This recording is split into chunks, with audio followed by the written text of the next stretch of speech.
perkataan-perkataan firman yang ajaib mengalir dalam hati kami dan pikiran kami.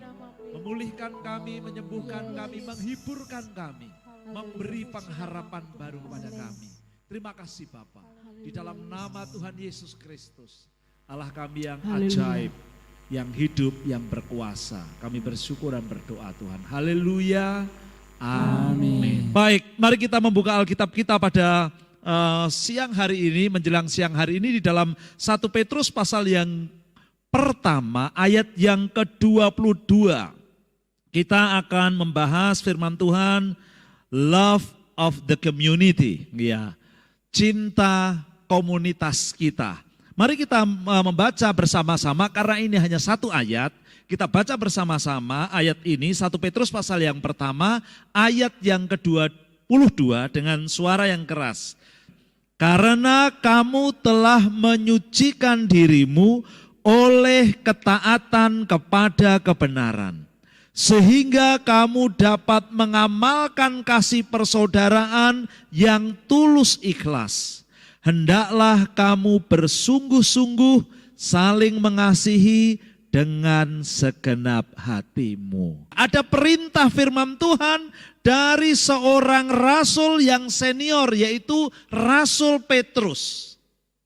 Kita kenal Rasul Petrus ini adalah rasul yang menjadi bagian legendaris dalam cerita firman Tuhan.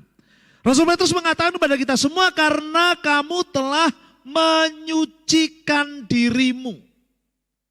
Harusnya kita ini disucikan oleh Tuhan, tetapi di sini firman Tuhan berkata, kamu telah menyucikan dirimu. Nah, kita melihat bagaimana itu prosesnya. Yaitu dengan ketaatan kepada kebenaran. Kebenaran itu adalah Yesus sendiri, yaitu firman itu sendiri.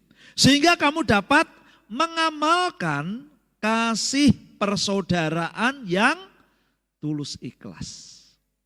Artinya bahwa dengan hidup kudus kita dimampukan untuk mengamalkan kasih persaudaraan. Petrus mengatakan dalam ayat 1 Petrus 2 ini adalah bahwa kasih persaudaraan yang tulus ikhlas itu hanya dapat dipraktekkan jika ada kekuatan yang menggerakkan. Nah, kekuatan yang menggerakkan kasih persaudaraan itu adalah hidup kudus, kata firman Tuhan. Kekudusan itu berasal pertama dari Tuhan. Sebab kita tidak bisa menciptakan kekudusan sendiri. Tetapi kita bisa dikuduskan karena pertama kali yang memberi inisiasi untuk kita dikuduskan adalah Tuhan. Di dalam Roma pasal yang ke-5, ayat yang ke-8 dan ke-9, firman Tuhan berkata demikian.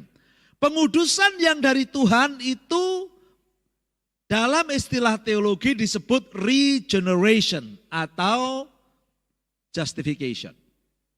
Orang yang dilahirkan kembali atau orang yang dibenarkan. Artinya orang itu sebetulnya tidak benar, tapi dibenarkan. Siapa yang membenarkan adalah Tuhan. Petrus juga mengatakan hal yang sama di dalam 1 Petrus pasal yang pertama ayat yang kedua. Yaitu orang yang dipilih sesuai dengan rencana Allah Bapa kita dan yang dikuduskan oleh Roh supaya taat kepada Yesus Kristus. Kita dikuduskan supaya taat kepada Yesus Kristus dan menerima percikan darahnya.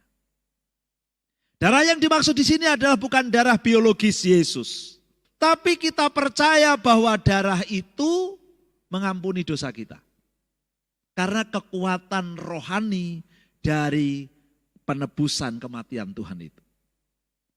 Itulah sebabnya darah Kristus ini memercikkan kepada kita.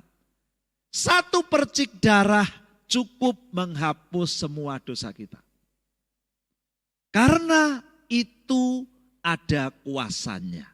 Ini hanya kita terima ketika kita datang kepada Tuhan, ketika kita beriman kepada Tuhan.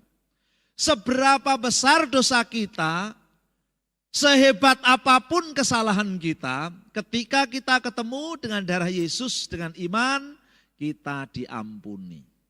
Kita melihat di sini bahwa percikan darah Tuhan itu menyucikan kita. Yang kedua, kita juga disucikan oleh kemauan kita untuk taat pada kebenaran firman Tuhan. Kalau kita membaca Roma pasal yang ke-12 ayat 1 sampai 2 bagian A, firman Tuhan berkata demikian. Kita mengusahakan hidup kudus, dalam istilah teologi kita itu namanya sanctification. Kita membiarkan diri kita disucikan. Atau kita mengupayakan diri kita disucikan. Karena itu saudara-saudara, demi kemurahan Allah aku menasihatkan kamu supaya kamu mempersembahkan tubuhmu.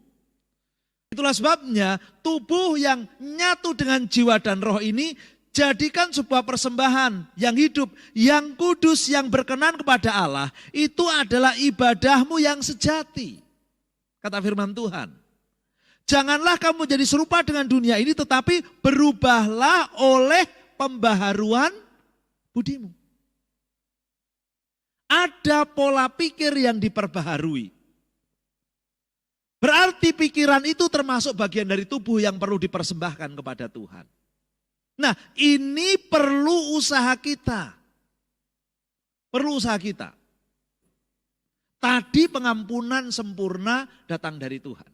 Tapi membenarkan pikiran kita, membenarkan perkataan kita, membenarkan cara hidup kita, itu tanggung jawab kita. Dan ini saudara menguduskan diri namanya. Nah, kita melihat di sini bahwa di dalam 1 Petrus pasal yang pertama ayat yang ke-15 ada ayat yang terkenal dalam bahasa Indonesia kurang begitu jelas, tetapi dalam bahasa Inggris jelas. But just as he who called you is holy, yang memanggil engkau kudus, so be holy in all you do. Jadilah kudus dengan semua apa saja yang kamu perbuat. In all you do adalah dalam segala perbuatanmu. Artinya kita yang mengupayakan. Kalau dulu perbuatan kita jahat, lalu kita berkata kepada Tuhan, Tuhan aku tidak mau berbuat jahat lagi. Aku mulai sekarang mau berbuat baik. Itu saudara perbuatannya menjadi kudus. In all you do. Nah sekarang ada dua kekudusan yang mengcover kita. Kekudusan yang pertama adalah datang dari Tuhan karena pengampunan. Yang kedua karena usaha kita untuk hidup benar di hadapan Tuhan. Ini memproses pikiran kita, memproses kebiasaan kita, memproses perkataan kita, memproses perbuatan kita untuk menjadi semakin benar. Ini power, kata firman Tuhan. Tuhan mengatakan bahwa dengan kamu hidup kudus ini, kamu punya kekuatan untuk mengamalkan kasih persaudaraan dengan hati yang tulus. Nah, mari kita lihat kembali bahwa pola hidup spiritualitas Pantekosta adalah berpusat pada Yesus Kristus.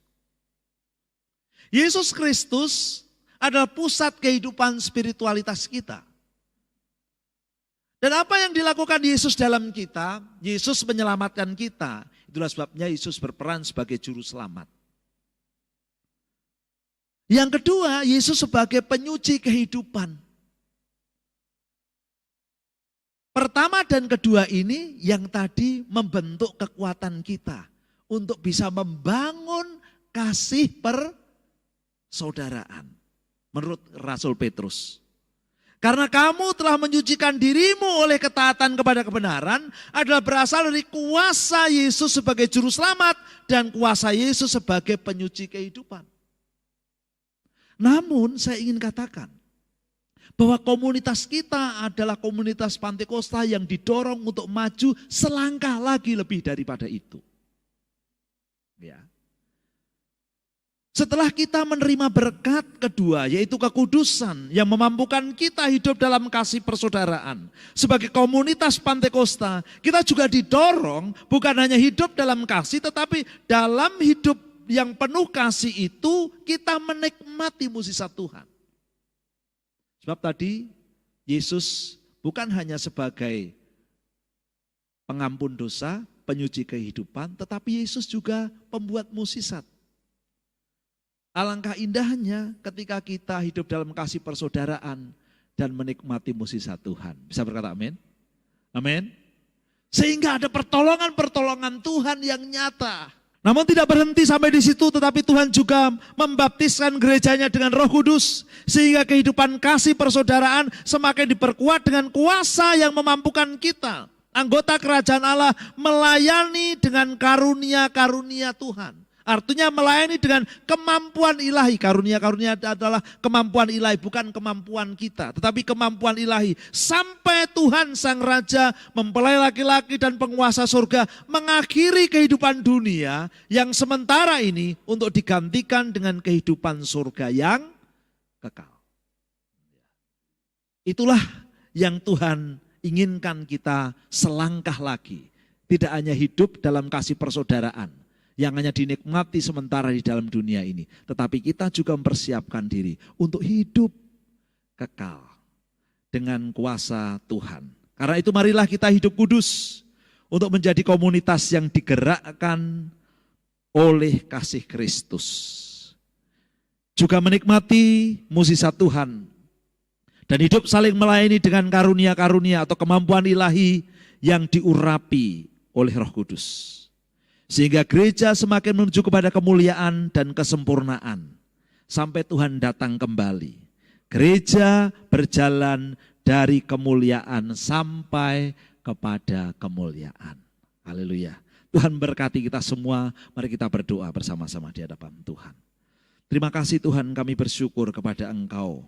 Pada siang hari ini karena kami ya Tuhan dapat kembali menikmati kebenaran firman Allah. Firman-Mu adalah ya dan amin Tuhan. Dengan kekudusan pengampunan Tuhan. Dan perbaikan pola pikir kami. Perkataan kami. Perbuatan kami. Kami boleh mengamalkan kasih Kristus dengan tulus ikhlas. Saling memberkati, saling menolong, saling menguatkan, saling mendoakan.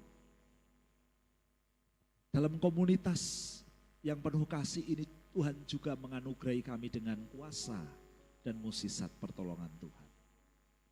Engkau memperlengkapi kami dengan Roh Kudus yang memampukan kami tidak hanya saling melayani satu dengan yang lain, tetapi melayani Raja di atas segala raja dengan karunia-karunia yang Tuhan berikan kepada kami Tuhan. Dengan kemampuan ilahi yang Tuhan berikan kepada kami. Supaya kami menjadi komunitas yang tidak hanya eksis di dunia ini, tetapi juga hidup kekal dalam Tuhan. Sebab Tuhan yang memberkati kami. Tuhan yang menuntun kami berjalan dari kemuliaan sampai kepada kemuliaan. Terima kasih Tuhan buat kebenaran firman-Mu bagi kami semua. Kami terima dengan iman, kami terima dengan yakin bahwa Tuhan berkarya dengan kuasa firman. Di dalam nama Tuhan Yesus Kristus kami berdoa. Haleluya. Amin.